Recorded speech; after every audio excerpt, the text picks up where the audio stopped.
Hello friends, DD science academy Lalsot की online classes में आपका स्वागत है। मैं विजय सैनी, लेक्चर ऑफ फिजिक्स। आज हम क्लास 11th का एक महत्वपूर्ण टॉपिक भौतिक राशियाँ डिस्कस करने जा रहे हैं। भौतिक विज्ञान का यह टॉपिक है।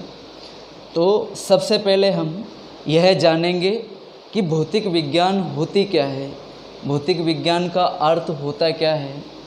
तो भौतिक विज्ञान को इंग्लिश में फिजिक्स कहते हैं। भौतिक विज्ञान को इंग्लिश में फिजिक्स कहते हैं, जो लैटिन भाषा के शब्द फ्यूसिस से बना है, जिसका अर्थ होता है प्रकृति। अर्थात भौतिक विज्ञान की वह शाखा है जिसके अंतर्गत प्रकृति एवं प्राकृतिक परिघटनाओं का अध्ययन किया जाता है।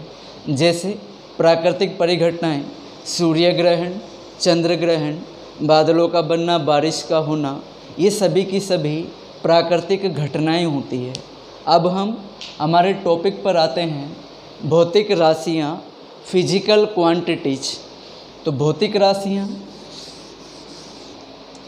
देखिए, भौतिक राशियाँ वे राशियाँ होती है जिन्हें या तो मापा जा सकता है या फिर तोला जा सकता है।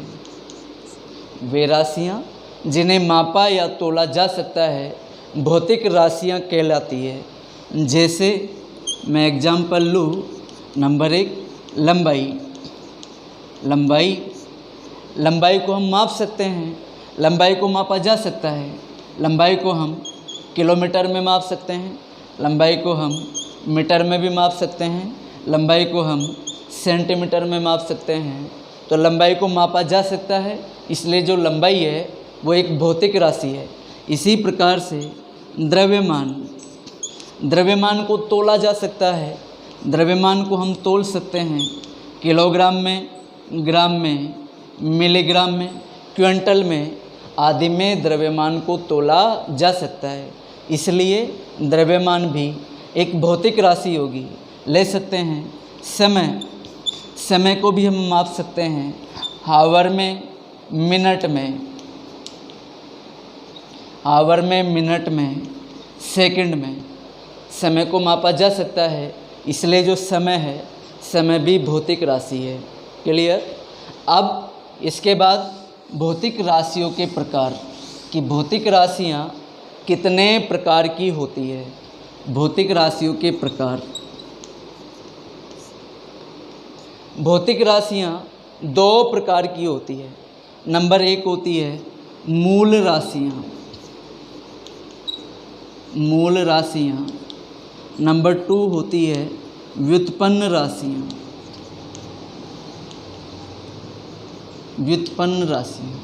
हम 1 by 1 डिस्कस करेंगे कि मूल राशियाँ क्या होती है और व्युत्पन्न राशियाँ क्या होती है। तो सबसे पहले नंबर 1 है मूल राशियाँ। मूल राशियाँ वे राशियाँ होती है जो पूर्णतया स्वतंत्र होती है, अन्य किसी राशि पर निर्भर नहीं करती है, ये दूसरी राशि पर निर्भर नहीं करती है। अर्थात इन राशियों को बनाने के लिए अन्य किसी राशि की आवश्यकता नहीं होती है। मूल राशियाँ कहलाती है। जैसे द्रव्यमान अपने आप में एक स्वतंत्र राशि है, इसे बनाने के लिए किसी अन्य राशि की आवश्यकता नहीं होती है। तो द्रव्यमान एक मूल राशि है। इसी प्रकार से लंबाई भी स्वतंत्र राशि होती है। समय भी एक स्वतंत्र राशि होती है। और इन तीनों राशियों को मूल राशियाँ माना गया है। क्लियर। इसके बाद जो आती है, नंबर 2 आती है व्युत्पन्न राशियाँ। नंबर 2 व्युत्पन्न राशियाँ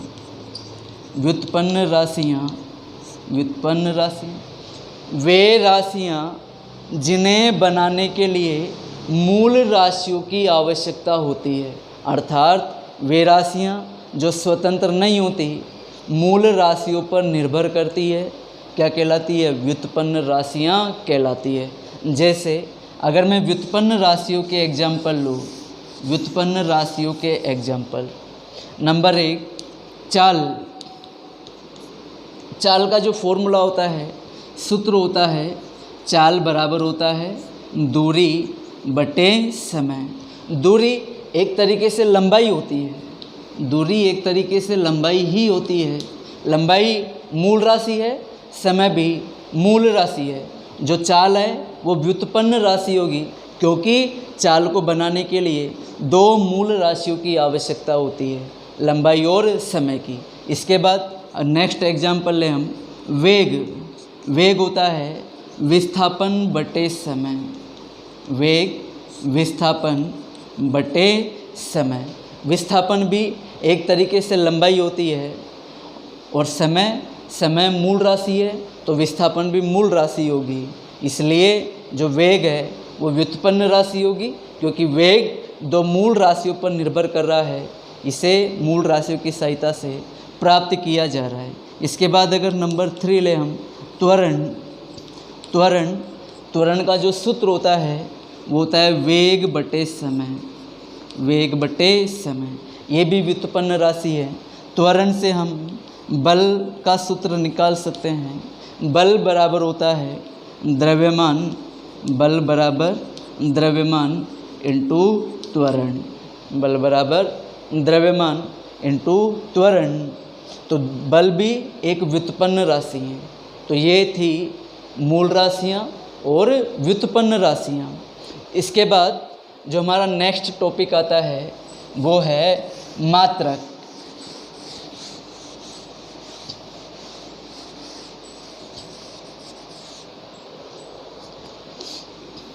मात्रक, यूनिट्स। देखिए, मात्रक की परिभाषा पढ़ने से पहले हम ये जान लेते हैं कि जो द्रव्यमान होता है, द्रव्यमान के मापन के लिए एक निश्चित मात्रक होता है। द्रव्यमान का मापन के लिए एक निश्चित नियत मान होता है। जैसे इसको हम किलोग्राम में माप सकते हैं, इसको ग्राम में माप सकते हैं, इसको मिलीग्राम में मापा जा सकता है। तो एक नियत मान होता है जिसके द्वारा किसी भौतिक राशि को मापा जा सकता है। तो मात्रक की परिभाषा ये हो सकती है कि किसी भौतिक राशि के मापन के लिए, किसी भौतिक राशि के मापन के लिए, किसी भौतिक राशि के मापन के लिए प्रयुक्त नियत मान को, प्रयुक्त नियत मान को ही मात्रक कहते हैं। किसी भौतिक राशि के मापन के लिए प्रयुक्त नियत मान को ही मात्रक कहते हैं।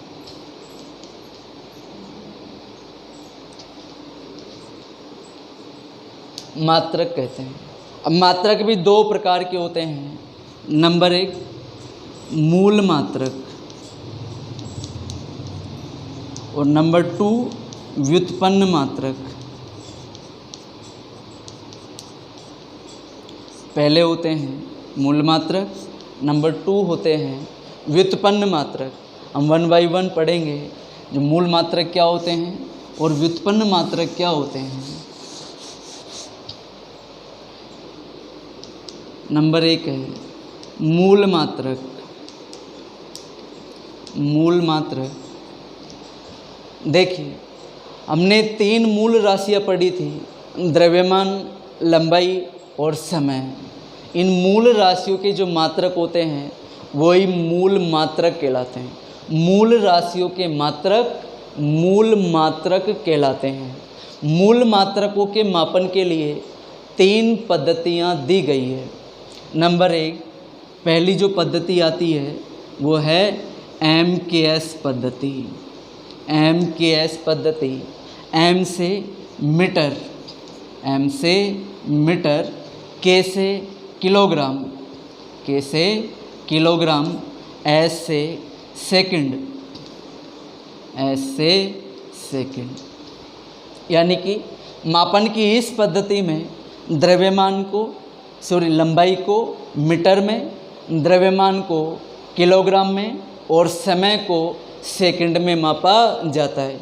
नंबर सेकंड जो दूसरी पद्धति है वो होती है CGS पद्धति।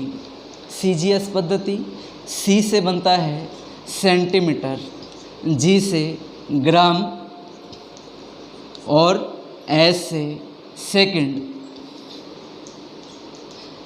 यानी कि मापन की इस पद्धति में लंबाई को सेंटीमीटर में, द्रव्यमान को ग्राम में और समय को सेकंड में मापा जाता है। तीसरी जो पद्धति होती है वो होती है FPS पद्धति।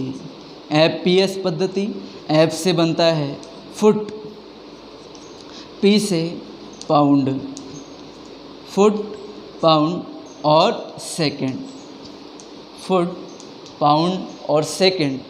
यानी कि मापन की इस पद्धति में लंबाई को फुट में, द्रव्यमान को पाउंड में और समय को सेकंड में मापा जाता है।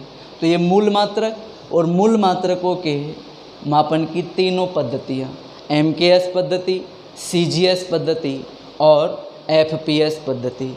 इसके बाद आते हैं व्युत्पन्न मात्रक। नंबर 2 व्युत्पन्न मात्रक।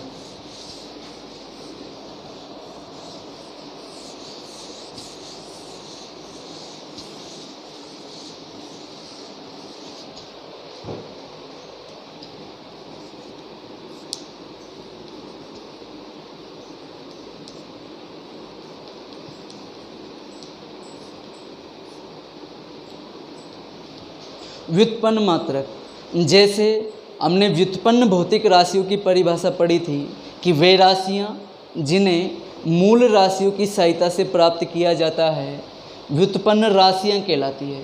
उसी प्रकार से वे मात्रक जिन्हें मूल मात्रकों की सहायता से प्राप्त किया जाता है, जिन्हें मूल मात्रकों की सहायता से प्राप्त किया जाता है, प्राप्त किया जाता है व्युत्पन्न मात्रक कहलाते हैं। जैसे हम एग्जाम्पल लें, जैसे अगर चाल लूँ मैं, चाल का जो फॉर्मूला होता है, चाल बराबर होता है दूरी बटे समय, चाल बराबर दूरी बटे समय। अगर MKS पद्धति में हम चाल का मात्रक लिखें तो दूरी का मात्रक होता है मीटर, दूरी का मात्रक मीटर और समय का मात्रक होता है सेकंड।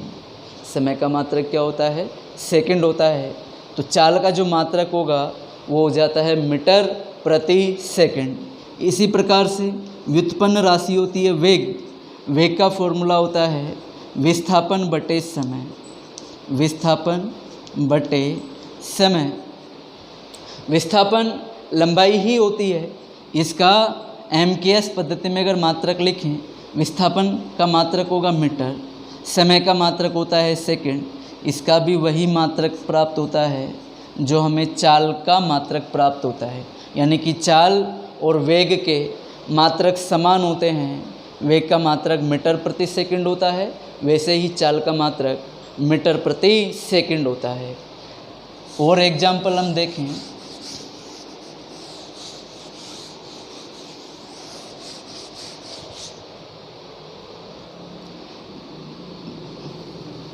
नंबर 3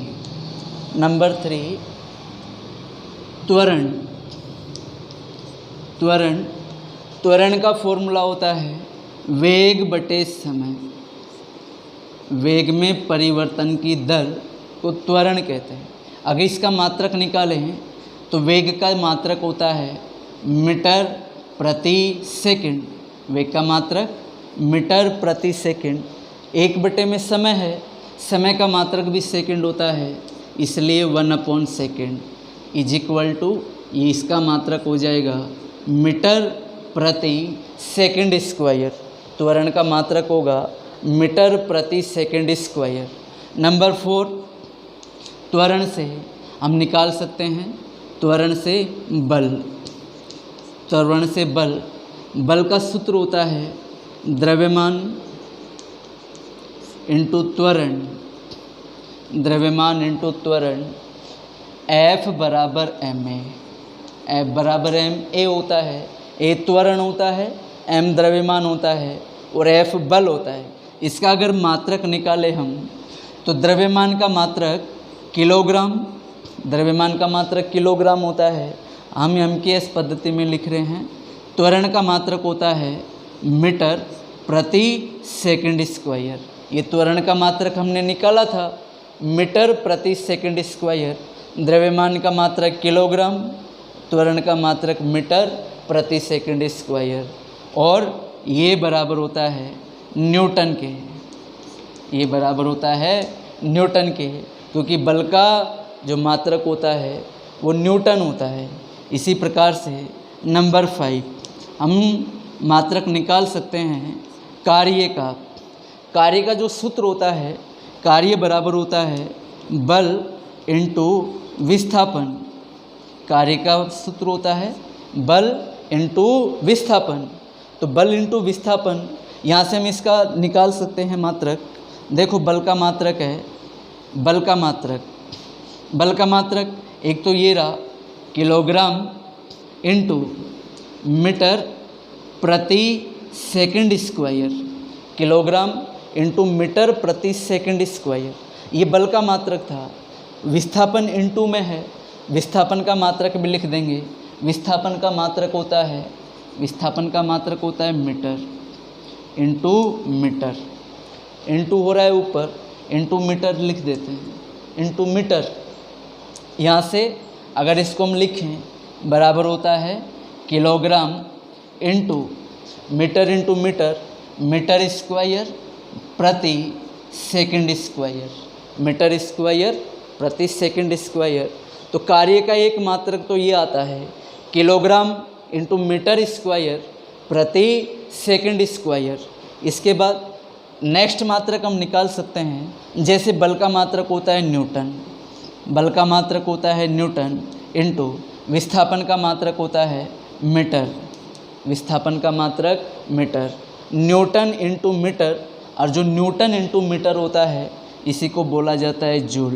कार्य का मात्रक जूल भी होता है, जिसको लिखा जाता है जैसे। तो कार्य के 3 मात्रक, किलोग्राम इंटू मीटर स्क्वायर प्रति सेकंड स्क्वायर, दूसरा मात्रक है न्यूटन इंटू मीटर, तीसरा मात्रक है जूल, देखो जो मात्रक कार्य का होगा वही मात्रक ऊर्जा का होता है। ऊर्जा का मात्रक भी जूल होता है, कार्य और ऊर्जा का मात्रक बिल्कुल सेम होते हैं। क्लियर? तो आज हमने डिस्कस किया है भौतिक राशियाँ, भौतिक राशियों के प्रकार, उसके बाद मात्रक भी 2 प्रकार के, मूल मात्रक और व्युत्पन्न मात्रक। क्लियर? मूल मात्रकों की 3 पद्धतियाँ, MKS पद्धति, CGS पद्धति और FPS पद्धति। इसके बाद हम बहुत जल्द मिलते हैं अगले टॉपिक के साथ नए वीडियो में। Thank you for watching video.